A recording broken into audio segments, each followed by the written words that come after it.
என் உயர்வின் மேன்மையெல்லாம் பிதா குமாரன் பரிசுத்த ஆவியானவர்களுக்கே உரியது. இயேசு ராஜாதி ராஜாவுக்கே உரியது.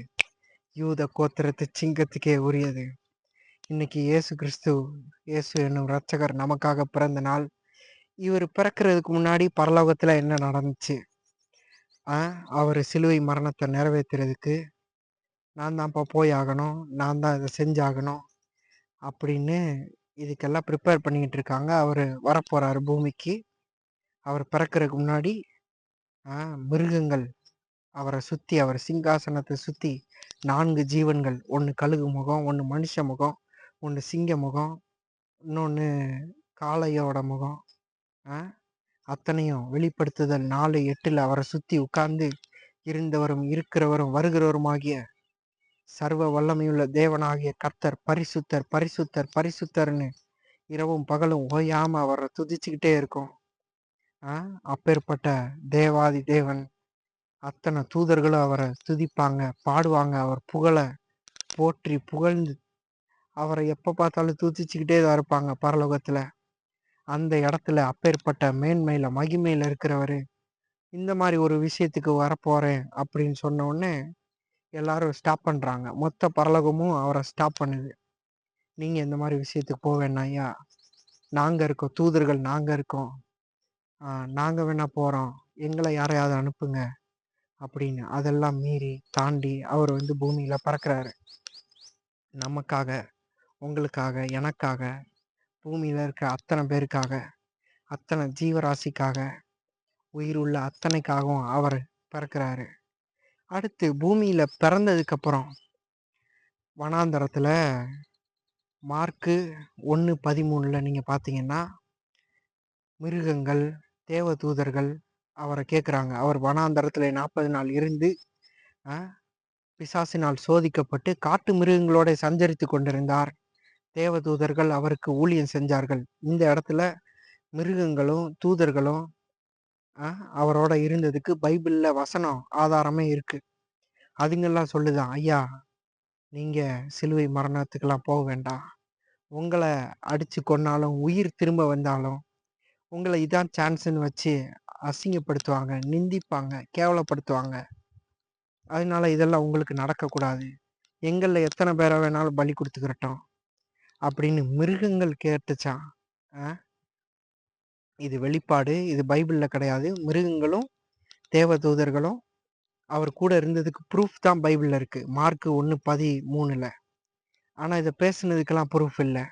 மிருகங்கள் கேட்குதான், எங்களை எத்தனை பேரை வேணா கொண்டுக்கிறட்டும், உங்களை தொட வேண்டாம், இல்லைன்னா உங்களை நிந்திச்சிருவாங்க, கேவலப்படுத்துவாங்க, மானம் போச்சுன்னா திரும்பி வராது, அதனால வேண்டாங்கய்யா, நாங்க வேணா போறோம் அப்படின்னு மிருகங்கள் கேட்குது.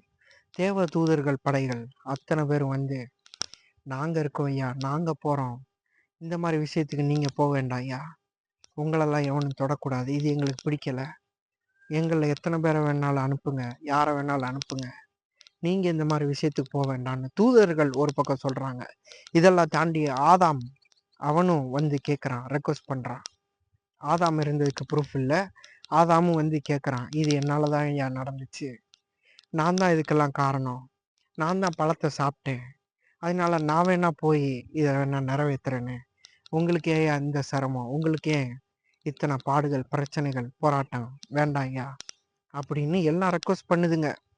மனுஷன்ல இருந்து தூதர்கள்ல இருந்து மிருகங்கள் வரைக்கும் இயேசு கிறிஸ்துவ சிலுவை மரணத்துக்கு நீங்க போக வேண்டாம், எங்களை அனுப்புங்க, உங்களுக்கு பதிலாக நாங்க போறோம் அப்படின்னு அத்தனையும் அவர் கன்வின்ஸ் பண்றாரு. என்ன சொல்றாருன்னா, பாவத்துக்கான ப்ரைஸை என்னை தவிர வேற யாராலையும் பே பண்ண முடியாதுப்பா, அந்த லாவை போட்டதே நான் தான், அந்த லாவை சரி பண்ண என்னை தவிர யாராலையும் முடியாது, மொத்த மனுக்குலத்தின் பாவத்தையும் ஒட்டுமொத்த உலகத்தின் பாவத்தோட வெயிட்டையும் இந்த உலகத்துல என்னை தவிர வேற யாராலையும் சுமக்க முடியாது, அந்த சிலுவை மரணத்தின் பாதை, அந்த அழைப்பை நிறைவேற்ற என்னை தவிர யாராலையும் முடியாதுப்பா, அதுக்கான ஸ்ட்ரென்த், கெப்பாசிட்டி, பொட்டன்ஷியல் யாருக்கிட்டே கிடையாதுப்பா அப்படின்னு அத்தனை பேரை கன்வின்ஸ் பண்றாரு. கன்வின்ஸ் பண்ணிட்டு கடவுள்ன்ற பதவியை கழட்டி வைக்கிறாரு, தான் அதிகாரத்தை கழட்டி வைக்கிறாரு. எப்பேற்பட்ட மேன்மையில் அங்க இருப்பாரு. அத்தனை பேரும் அவரை துதிக்கணும், அவர் புகழை பாடணும், அவரை பாடிக்கிட்டே இருக்கணும். தங்க தர அங்க அவர்கிட்ட வேலை பார்த்த லூசிஃபருக்கு என்ன மகிமை! தங்க மார்க்கவசம், அதுல 12 விதமான கற்கள் பதிச்சு, வேலைக்காரனுக்கு இவ்வளோ மகிமைன்னா, எஜமானனுக்கு என்ன மகிமை இருக்கணும்? ஆ? எஜமானனுக்கு என்ன மகிமை இருக்கணும்? அவர் உயிர் உள்ள பொருள், உயிர் உள்ள மிருகங்களோ, பறவைகளோ, மீனோ, உயிர் உள்ள லிவிங் திங்ஸோ, இல்ல நான் லிவிங் திங்ஸோ, உயிர் உள்ளவைகளோ, உயிர் அற்றவைகளோ எல்லாமே அவர் சொன்னா, சரிங்கய்யா, நீங்க என்ன சொல்றீங்களோ அப்படி செஞ்சுருவோம் அப்படின்னு அவர் வார்த்தைக்கு கீழ்ப்படியும். அவர்கிட்ட வேலை பார்த்த லூசிஃபருக்கு இவ்வளோ மகிமை மேன்மை இருந்துச்சுன்னா, எஜமானனுக்கு எவ்வளோ மேன்மை மகிமை என்ன மகத்துவம்! எவ்வளோ பெரிய அங்கீகாரம், எவ்வளோ பெரிய பதவி, எவ்வளோ பெரிய கற்பனை கூட பண்ணி பார்க்க முடியல. தங்க தரையில அங்க மிதிச்சு நடக்க வேண்டிய ஆளு அவரு இந்த பூமியில நம்மள மாதிரி நமக்காக நம்மள ஒருத்தராவே காலை பதிச்ச நாள், அந்த நாள் இந்த நாள் தான் பதவியை கழட்டி வைக்கிறாரு, தான் அதிகாரத்தை அங்கீகாரத்தை கழட்டி வைக்கிறாரு. எப்பேற்பட்ட மேன்மை! கடவுள்ன்ற பதவி சாதாரண பதவியா? கடவுள்ன்ற அங்கீகாரம் சாதாரண அங்கீகாரமா? எல்லாமே நமக்கு கீழ்ப்படியும், கட்டுப்படும். நம்ம சொன்னா என்னன்னாலும் நம்ம பேச்சை கேட்டாகணும். அப்பேற்பட்ட இடத்துல இருந்துட்டு அந்த பதவியை, அந்த மேன்மையை, மகிமையை, மகத்துவத்தை, அந்த அப்பேற்பட்ட அங்கீகாரத்தை அதை இயேசு கிறிஸ்து துச்சமா தூசின்னு குப்பை மாதிரி உதறி போட்டுட்டு அப்பேற்பட்ட விஷயத்த நமக்காக, நம்மளை மீட்கிறதுக்காக, நம்மளை ரட்சிக்கிறதுக்காக, நம்மளை விடுவிக்கிறதுக்காக பூமியில கால் பதிச்ச நாள், நம்ம கண் திறக்கப்படுறதுக்காக அவர் நமக்காக நம்மளை போலவே மாறின நாள், அந்த நாள் இந்த நாள். நீ எப்படி சொல்ற? எல்லாமே அவருக்கு கீழ்ப்படியும், உயிர் உள்ளவையும் உயிர் அற்றவையும். இதுக்கு ப்ரூஃப் இருக்கா? பைபிள்ல ப்ரூஃப் இருக்கு, காட்டிடுவோம். ஃபர்ஸ்ட் யோனா விஷயத்துல மீனுக்கு கட்டளை கொடுக்குறாரு. போய் நம்ம பையன் ஒருத்தன் சொன்ன பச்சு கேட்க மாட்டேங்கிறான்ப்பா, நீ போய் அவனை இந்த இடத்துல பிக்கப் பண்ணி இந்த இடத்துல நினிவேல டிராப் பண்ணிரு, கடல்ல பிக்கப் பண்ணி வருவான், தூக்கி போடுவானுங்க கப்பல்ல இருந்துன்னு சொல்றாரு. மீன் எந்த கடல் வாழ் உயிரினங்களையும் யோனாவை தொட விடாம அது பாதுகாத்து பத்திரமா அது வாயில வச்சு நினிவேல கொண்டு போய் டிராப் பண்ணுது. மீன் பிதாவாகிய தேவனுடைய இயேசு கிறிஸ்துவோடைய வார்த்தைக்கு கீழ்ப்படியுது. அதை நீங்க யோனால பார்க்க முடியும். அடுத்து 2வது விஷயம், இடிமின்னல்கள். யோபுல இடிமின்னல்களை, தம்பி இங்க வாப்பா அப்படின்னு கூப்பிட்டாருன்னா, ஐயா சொல்லுங்கய்யா, என்னையா விஷயம், கூப்பிட்டு விட்டீங்களா ஐயா, இந்தாதான் ஐயா இருக்கிறோம் அப்படின்னு இடிமின்னல்கள் வந்து பணிந்து கொள்ளும் அவரை. அப்பேற்பட்ட தேவன் இடிமின்னல்கள் அவரை பணிந்து கொண்டு, இந்தாதான் ஐயா இருக்கிறோம், என்னையா என்னையா செய்யணும் சொல்லுங்கய்யா அப்படின்னு அவர் பேச்சை கேட்குமா, அவரை பணிந்து கொள்ளும் இடிமின்னல்கள். அதுக்கு ப்ரூஃப் இருக்கு, பைபிள்ல யோபுல வசனம் இருக்கு.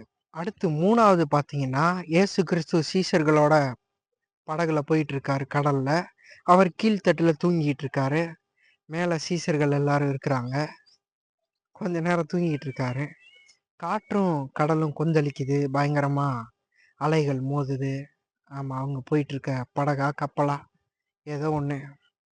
இத்தனையும் மோதும் போது சீஷர்கள் பார்த்து பயந்து போய், ஐயா வேமா போய் தூங்கிட்டு இருக்க அவரை எழுப்பி, ஐயா இன்னைக்கு நைட்டு தாண்டுவோமான்னு தெரியல, நாங்க சாகுறத பத்தி உங்களுக்கு கவலையே இல்லையா, நீங்க ஜாலியா தூங்கிட்டு இருக்கீங்க, என்ஜாய் பண்ணிக்கிட்டு இருக்கிறீங்கன்னு போய் பயந்து போய் அவரை எழுப்புறானுங்க. அவர், நான் என்ஜாய் பண்றதுக்காடா வந்திருக்கிறேன், அட பாவிகளா, என்னை பார்த்து என்ன வார்த்தைடா சொல்லிட்டீங்க, உங்க அத்தனை பேரையும் காப்பாத்துறதுக்கு தான்டா நான் வந்திருக்கேன்னு அவரு வேமா எந்திரிச்சு வெளியே வந்து பாக்குறாரு. பார்த்தாருன்னா காற்றும் கடலும் இது 2 பார்த்து பேசுறாரு. காற்றை இறையாதே, கடலை அமைதலாயிருன்னு. இவரை பார்த்த உடனே காற்றும் கடலும், ஐயா நீங்களா ஐயா, என்னையா நீங்க இந்த பக்கம், நீங்க உள்ள இருப்பீங்கன்னு எங்களுக்கு தெரியாதுங்கய்யா, தெரியாதனமா நம்ம பயிலுக்கு ஏதோ செஞ்சுட்டானுங்க விளாட்டா,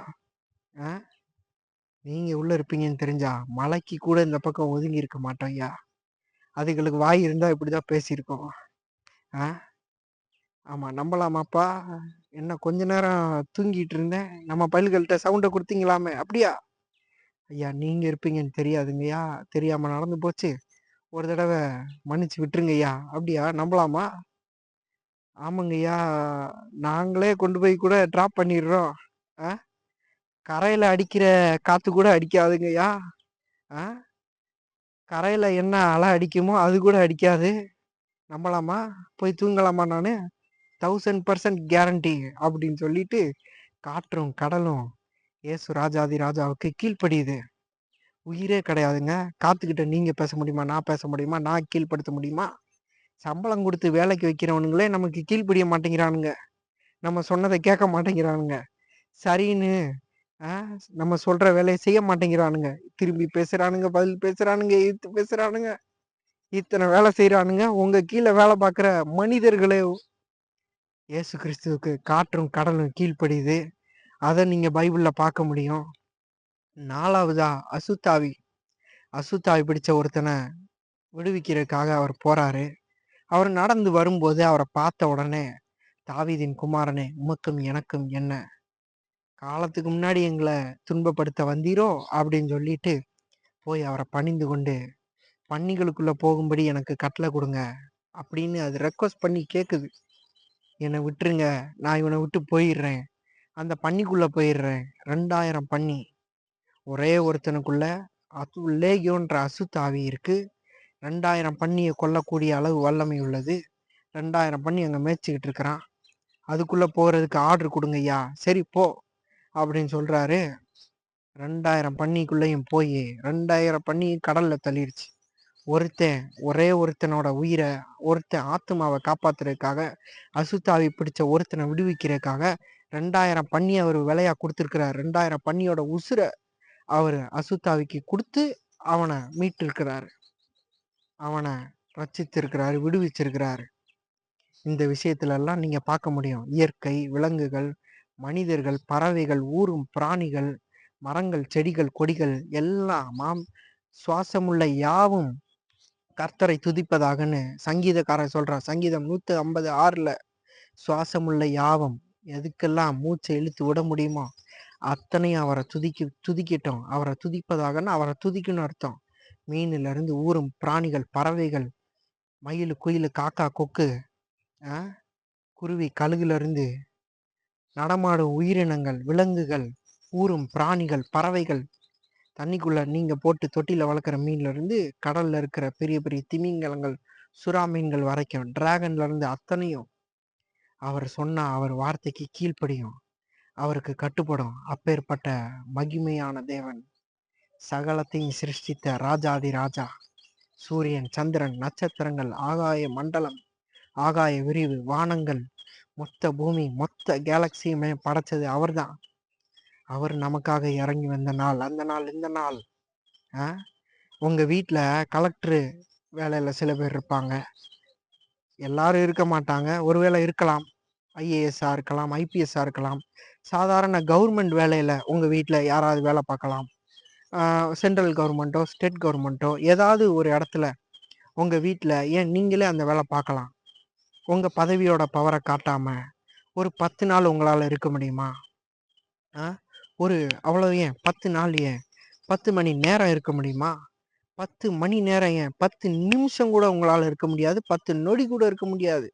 பதவி எங்கெல்லாம் காட்டக்கூடாதோ அங்கெல்லாம் போய் நம்ம காமிச்சுக்கிட்டு இருப்போம். சாதாரண கவர்மெண்ட் வேலையில இருந்தா கூட அந்த துறை, இந்த துறைன்னு வண்டியில போட்டுக்கிருவோம். காவல்துறை, ஆர்மி, நேவின்னு போட்டுக்கிருவோம். எங்கெல்லாம் பதவிய ஏங்க நான் யாரையும் இவங்கெல்லாம் இப்படி பண்றாங்கன்னு நான் சொல்லலைங்க. பொதுவா தான் பேசுறேன் நானு. இந்த மாதிரிலாம் நம்மளே பண்ணுவோம். போய் பதவிய மிஸ்யூஸ் பண்ணுவோம். நம்ம சுய லாபத்துக்காக, சுய ஆதாயத்துக்காக கண்டிப்பா நம்ம பதவிய நம்ம யூஸ் பண்ணுவோம். நமக்கு ஏதாவது நன்மை உண்டாகணுன்றதுக்காக நம்ம பதவியை யூஸ் பண்ணுவோம். பவரை யூஸ் பண்ணுவோம். அவர் கடவுள்ன்ற பதவிய 33 வருஷம் யூஸ் பண்ணாம, நமக்காக இந்த பூமியில சகல உபத்திரவங்கள், பாடுகள் அத்தனையும் பொறுத்துக்கிட்டு, அத்தனை நிந்தனை, வேதனைய பொறுத்துக்கிட்டு, அவர் நமக்காக நம்மளாவே மாறி பூமியில நமக்காக வாழ்ந்துட்டு போயிருக்கிறாரு. அவர் சரியா பூமியில வாழ்ந்த டைம் 33 வருஷம். நம்ம கணக்குப்படி, பிதாவாகிய தேவனுடைய கணக்குப்படி இயேசு கிறிஸ்து பூமியில வாழ்ந்த அந்த மொத்த டைம் 47 நிமிஷம் 31 செகண்ட். இதுதான் அவரோட மொத்த ஜேர்னியோட டைம். பிதாவாகிய தேவனோட பாயிண்ட் ஆஃப் வியூல, பெர்ஸ்பெக்டிவ்ல இருந்து பார்த்தோம்னா. ஏன்னா அவருக்கு நம்மளுடைய 1000 வருஷம் அவருக்கு ஒரு நாள். அந்த கணக்குப்படி பார்த்தோம்னா 47 நிமிஷம் 31 செகண்ட் தான். இயேசு கிறிஸ்து பூமியில பறந்து 2025 வருஷம் ஆகுது நம்ம கணக்குப்படி. இயேசு கிறிஸ்து கணக்குப்படி. அவர் வாழ்ந்த நாட்கள் 33 வருஷம். அவர் பிறந்து இப்ப இதோட 2025 ஆகுதுன்னா, அப்ப பிதாவாகிய தேவனோட கணக்குப்படி 2 நாட்கள் 36 நிமிஷம் தான் ஆகுது. பிதாவாகிய தேவனோட கணக்குப்படி. இயேசு கிறிஸ்து பூமியில பிறந்து, அவரு தான் பதவிய எந்த விதமான சுயநலத்துக்காக, சுய ஆதாயத்துக்காக, சுய நோக்கத்துக்காக, சுய இச்சைக்காக, சுய லாபத்துக்காக யூஸ் பண்ணாம, பிதாவோட சித்தம் செய்றதுக்காகவே தான் பவர, பதவிய, அங்கீகாரத்த, அதிகாரத்த யூஸ் பண்ணியிருக்கிறாரு. பூமியில வாழ்ந்த மொத்த டயத்துலயும்.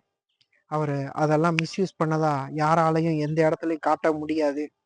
லூக்கா 2:11 இன்று கர்த்தராகிய கிறிஸ்து என்னும் இரட்சகர் உங்களுக்கு தாவீதின் ஊரிலே பிறந்திருக்கிறார். பிள்ளையை சுற்றி முன்னணியிலே கடத்தியிருக்க காண்பீர்கள். இதுவே உங்களுக்கு அடையாளம். அவர் நாமம் அதிசயமானவர், ஆலோசனை கர்த்தர், வல்லமையுள்ள தேவன், நித்திய பிதா, சமாதான பிரபு எனப்படும். அவரு எல்லா தேவர்களும் சொல்லுவாங்க, எங்க கடவுள் ரொம்ப பவர்ஃபுல், எங்க கடவுள் எங்களுக்காக எத்தனை பேர் வேணாலும் உயிர் எடுப்பாரு, எங்க கடவுள் நினைச்சாதான் நாங்களே அவரை பார்க்க முடியும், என்னென்னமோ சொல்லுவாங்க அந்நிய தேவர்கள். ஆனா பைபிள் என்ன சொல்லுதுன்னா, நானே கர்த்தர், என்னை அல்லாமல் வேற தேவன் இல்லை, என்னை அன்றி கண்மலை, என்னை அன்றி இரட்சகர் இல்லை, அவர் தான் கடவுள்னு பைபிள் சொல்லுது, தெளிவா சொல்லுது. அவரை தவிர வேற கடவுள் கிடையாது. ஒருவேளை வேற கடவுள்கள் வெளியே இருந்து நம்ம தப்பான கடவுளை கும்பிட்டுக்கிட்டு இருந்தா அப்படின்ற யோசனை என்னைக்காவது உங்களுக்கு வந்திருக்கலாம். குழப்பமே வேண்டாம், தயக்கம் வேண்டாம், பயம் வேண்டாம். பைபிள் தெளிவா சொல்லுது, அவரை தவிர கடவுள் கிடையாது, இரட்சகர் கிடையாது, அவரை தவிர மீட்பர் கிடையாது, ரட்சிக்கிறதுக்கு ஆள் கிடையாது. மற்ற தேவர்கள் எல்லாம் ஒருவேளை இருந்தாலும் கூட நமக்காக உயிரை வேணா எடுப்பாங்க. எந்த தேவன் நமக்காக உயிரை கொடுப்பாரு? எந்த கடவுள் நமக்காக உயிரவே விடுவாங்க? இயேசு கிறிஸ்துவ மாதிரி நமக்காக உயிரை எடுக்கிற கடவுளும் இந்த உலகத்துல கிடையவே கிடையாது. இயேசு கிறிஸ்துவ மாதிரி நமக்காக உயிரை கொடுக்கிற கடவுளும் இந்த உலகத்துல கிடையவே கிடையாது. அவர் நமக்காக பிறந்த நாள் இந்த நாள். அவரை மாட்டு தொழுவத்துல போய் வைக்கிறாங்க. உலகத்துல இருக்க அத்தனை பயலுக்கும் பெட்டு செய்யறதுக்கு பஞ்ச பூக்க வச்சதே அவர் தான். செடியில பருத்திய பூக்க வச்சது. அதைத்தான் எடுத்துட்டு போய் பெட்டா செஞ்சு போடுறானுங்க. உலகத்துல இருக்க அத்தனை பஞ்சையும் அறுத்து, உலகத்துல இருக்க அத்தனை பெட்டையும் அவருக்கு போட்டிருக்கணும். தங்க தரைய மிதிச்சு நடக்க வேண்டிய பாதங்கள் இந்த பூமியில கால் பதிச்ச நாள் அந்த நாள் இந்த நாள். நமக்காக அவரு நம்மள மாதிரியே மாறி தம்மைத்தாமே வெறுமையாக்கி எல்லாத்தையும் கழட்டி வச்சுட்டு அடிமையின் ரூபம் எடுத்து மனுஷ சாயலானார். நமக்கு தேவ சாயலை கொடுக்கும்படிக்கு அவர் நம்மள்ட்ட இருக்கிற மனுஷ சாயலை வாங்கிக்கிட்டாரு. அவரோட சாயலை, தேவ சாயலை நமக்கு கொடுத்துட்டாரு. அந்த நாள் இந்த நாள். ஒரு பிரேயர் பண்ணி நம்ம முடிச்சிடலாம். ராஜாதி ராஜாவே, சர்வ வல்லமையுள்ள தேவாதி தேவனே, அப்பா, உங்க பிறப்பின் நோக்கத்தையும் திட்டத்தையும் இவர்கள் அறிந்து கொள்ளும்படிக்கு ஒவ்வொருத்தரையும் ரட்சிங்க. அவர்கள் கண்களை திறந்தருளுங்க. ஒவ்வொருத்தருக்கும் கர்த்தருடைய பிறப்பின் நன்மைகள் அத்தனையும் போய் சேரட்டும். அவங்க வாழ்க்கையில அத்தனை பேருக்கு ரட்சிப்பு, மீட்பு, மன்னிப்பு, சுகம், ஆரோக்கியம், சௌக்கியம், விடுதலை, எல்லா தேவனுடைய நன்மைகளும் நீர் என்ன நோக்கத்திற்காக இந்த பூமியில பிறந்தீரோ அத்தனையும் இவர்கள் அத்தனை பேரும் சுதந்திரிக்க கர்த்தர் கிருபை செய்யுங்க, உதவி செய்யுங்க. இவங்க ஆத்துமாக்களை பாதுகாத்து கொள்ளுங்க. புதிதா சேர்க்கப்பட்டிருக்கிற, இணைக்கப்பட்டிருக்கிற அத்தனை ஆத்துமாக்களையும் கர்த்தர் ரட்சிங்க, தேவைகளை சந்திங்க. கண்மணி போல கர்த்தர் காத்து கொள்ளுங்க. இவர்கள் ஆத்துமாவை அழிவுக்கு விலக்கி மீட்டு கிருபையினாலும் இரக்கங்களினாலும் முடிசூட்டி மகிமையில நித்தியமாய் தேவ சந்நிதியில கொண்டு போய் அத்தனை பேரும் கர்த்தர் கூட்டி கொண்டு போய் சேருங்க. கர்த்தர் வழி நடத்துங்க, பாதுகாத்து கொள்ளுங்க. கர்த்தர் பிறப்பு முதல் அவர்கள் உம்மிடத்தில் வந்து சேரும் வரைக்கும் கர்த்தர் வழி நடத்துங்க, பலப்படுத்துங்க, ஏந்துங்க, தாங்குங்க, தப்புவீங்க, சுமந்து கொள்ளுங்க. கர்த்தர் அத்தனை பேரை ரட்சிங்க. பரிசுத்த ஆவியானவரின் நடத்துதல் உண்டாகட்டும். தேவன் என்ன நோக்கத்திற்காக பிறந்தீரோ அத்தனை நன்மைகளும் இவர்கள் அத்தனை பேரும் சுதந்திரிக்கட்டும். இயேசுவின் நாமத்தினால அத்தனை பேரை தாழ்த்தி உங்க கரத்துல ஒப்பு கொடுக்கிறோம், அர்ப்பணிக்கிறோம். இயேசு கிறிஸ்துவின் மூலம் ஜெபம் கேட்ட ஜீவனுள்ள நல்ல நல்ல நல்ல நல்ல நல்ல பிதாவே, ஆமென். இயேசு கிறிஸ்து பிறக்கலைன்னா நம்ம புறஜாதியாவே இருக்கணும், பாவத்துல கிடக்கணும், சாபத்துல கிடக்கணும். நமக்கு மீட்பு கிடையாது, மன்னிப்பு கிடையாது, இந்த ஊழியம் கிடையாது, கிங் ஆஃப் செவன் சீஸ் கிடையாது, ஆபிரகாம் கிடையாது. அவர் பிறந்ததுனால இது எல்லாம் உண்டாயிருச்சு. மீட்பு, மன்னிப்பு, ரட்சிப்பு, சுகம், ஆரோக்கியம், சௌக்கியம், செழிப்பு, ஐஸ்வர்யம், ஆசீர்வாதம் எல்லாம் நமக்கு கிடைச்சிருச்சு. இந்த ஊழியமும் கிடைச்சிருச்சு நமக்கு. நானும் இப்படி நின்றுகிட்டு இருக்கேன். அவர் இல்லைன்னா நான் புறஜாதியாவே இருந்திருக்கணும். எத்தனை பேர் அவர் இல்லைன்னா புறஜாதியாவே இருந்திருப்போம். எத்தனை பேர் குருடனாவே இருந்து செத்து செத்து போயிருப்போம். பாவத்துல சாபத்திலே கடந்து உள்ள இருக்கிறவன் கூட அடிமையா தான் இருக்கணும், பிள்ளை கிடையாது. அவர் வந்ததுனால அடிமையும் பிள்ளையாயிட்டான், புறஜாதியும் பரிசுத்த ஜாதி ஆயிட்டான். சம்பந்தமே இல்லாதவன் எல்லாம் பிள்ளை ஆயிட்டான் அவருக்கு. அவர் அப்பேற்பட்ட விலைக்கிரயத்தை நமக்காக கொடுக்கறதுக்காகவே பிறந்தாரு. பரிசுத்த தூயாதி தூயவருடைய ரத்தம் நமக்காக சிந்தப்படுறதுக்காகவே அவர் நமக்காகவே பிறந்த நாள் அந்த நாள், இந்த நாள். தேங்க்யூ ஃபார் வாட்சிங்.